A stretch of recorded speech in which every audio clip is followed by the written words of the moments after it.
Fine. By request of Zev, we will do the very strange interruption of this in this parsha. Okay, so Yehuda and Tamar. So I remember when I was in 7th or 8th grade. I don't remember. One of them. So it used to be a thing. I don't know if it still is. The BJE test. You know, the BJE. It's still a thing. So the BJE. It's like a SATs for Jewish high schools in New York. I don't know if anyone else does it, but they give you the prakim in like Tanakh that you're supposed to know for this test, but they leave out Yehuda and Tamar. And I remember when I was in school, so the Rebbe said, "Look, I'm gonna do this story because the BJE may not think it's important, but I tend to think that the story that leads to the birth of Mashiach is at least worth reading." It is an important story, but it's really quite odd because the arc of Breshit from starting towards the end of last week's parsha, really the beginning of this parsha, through, Vayigash at least, and arguably Vayechi, is one big story of Yosef and his brothers. And then, smack in the middle, literally in the middle of the story, it's, by the way, Yehuda went and got married and had kids and had this whole story and didn't want to give his third son, after his first two sons died, to Tamar, so she dresses up as a prostitute, tricks him, he impregnates her, he almost kills her, and then she surreptitiously tells him that he was the father, and he says, "Tzad kamimeni," and that's the end of the story. And then we pick up as if nothing has happened, and we're back in the Yosef story. Now Rashi has an answer to this, and Rashi's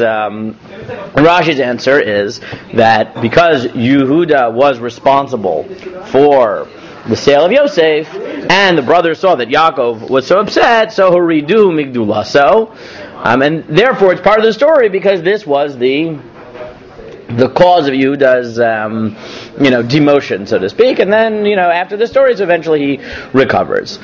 But there seems to be a very simple reason why this story is here.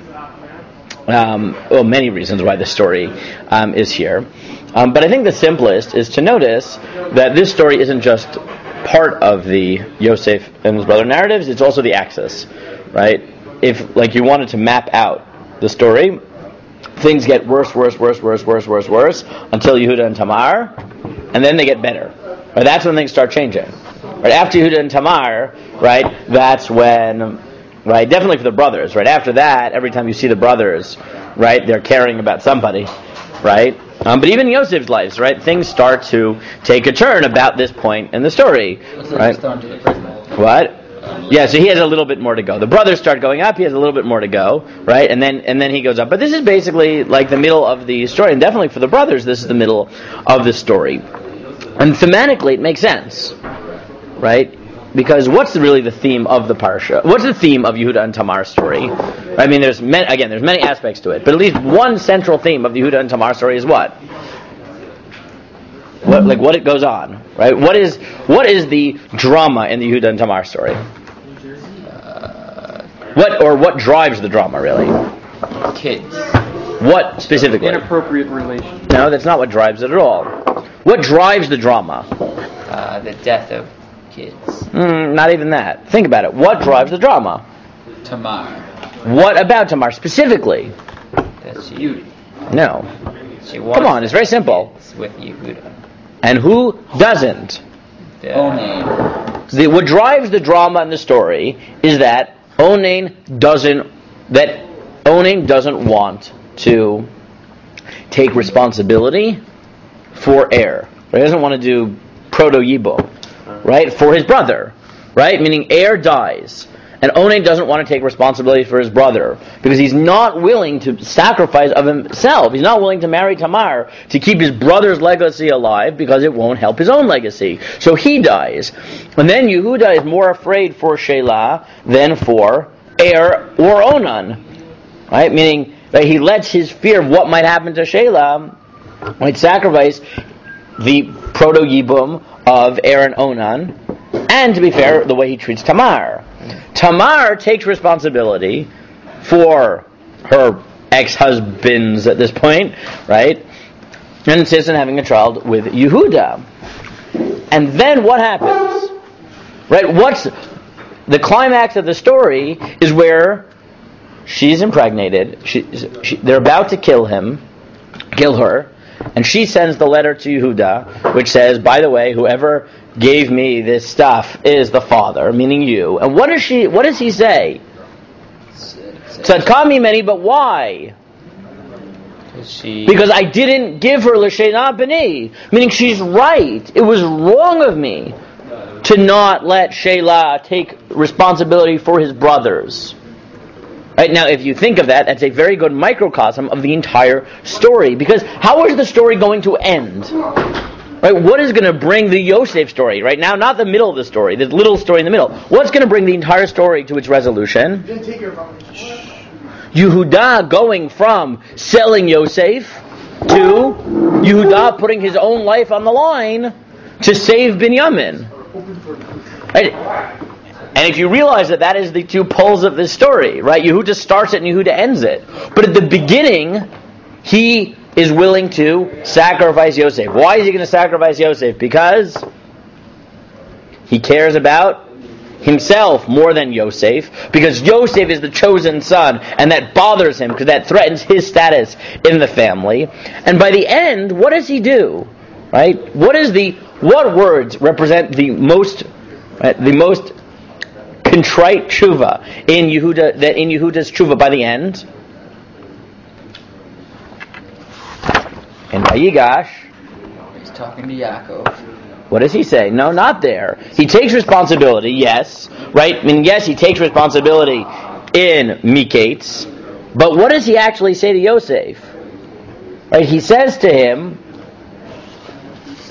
Vata,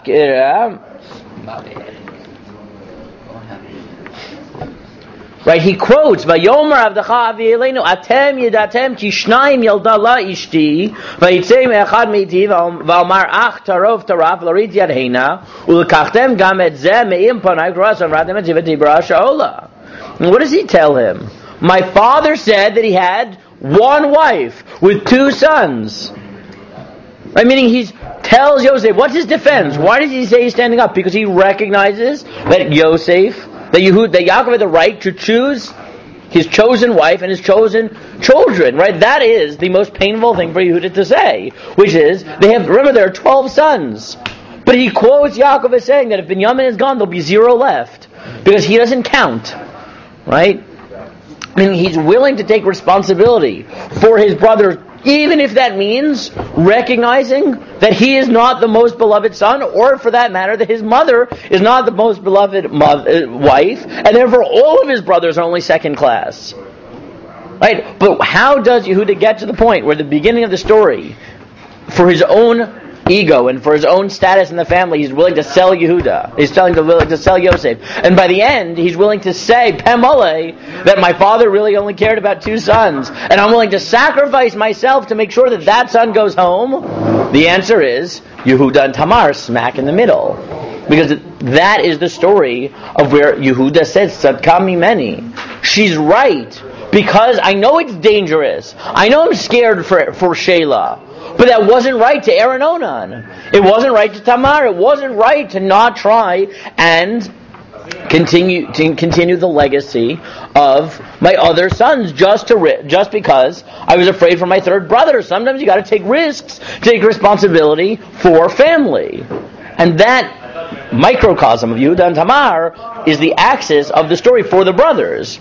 Right, because that's after this, right? This is the end of their sin, right? We don't see them sin anymore, right? We see them starting to quibble over who's going to take responsibility for Binyamin, who's going to take responsibility for Shimon, right? How exactly they're going to do it, right? And that seems to be the key, and that's why. Now, the irony is that's what secures his legacy, and that's always the irony in Tanakh, right? The person who doesn't care about his own legacy is the one who gets his legacy secured. Right, because these end up being the heirs of Yehuda. The main heirs of Yehuda, from which he has the Malchus, are the ones born from this story. Right, not the other sons. Right, not Shelah, but the sons he has now with Tamar. Right, and that's why he becomes Melech. Right, that's why he deserves to be the leader. Right, now if you remember, right, I'll just sort of hint at this. Right, but what story is similar to this in many ways? Ruth, Machlo and Kilion, right? Where again, two men die, right? No one wants to take responsibility for them because they might lose their own inheritance, right? What's the name of the person who refuses to take responsibility for his relatives? Ploni Almoni. He loses his name. He says, I'm worried about losing my legacy, and therefore I can't marry Rus. And therefore the Torah gets back at him by naming him anonymous. Boaz, who isn't afraid, Gets a name. And is the heir of Yehuda from this relationship, and has from this relationship David, which is the fulfillment of the prophecy that Yehuda would be Melech. Right? Meaning, these stories are very parallel, because that's the point. Right? Now, there's a lot more going on in the story, right? Because it's not just that it's the change for the brothers, and it's not just that Ruth is, and that story is the fulfillment of this. That's when Yehuda actually gets it, right? That's the parallel. The truth is it also parallels Yaakov's life in many ways, but we don't have time to do that right now. But that's a little bit in the Yehuda and Tamar story. There's a lot. I mean, when you read the Yehuda and Tamar story, that's what you should look for, which we didn't talk about at all, is the parallels to Yaakov's life. Because Yehuda is not only fixing the brothers, he's also fixing a lot of the problems in Yaakov's life as well. Okay.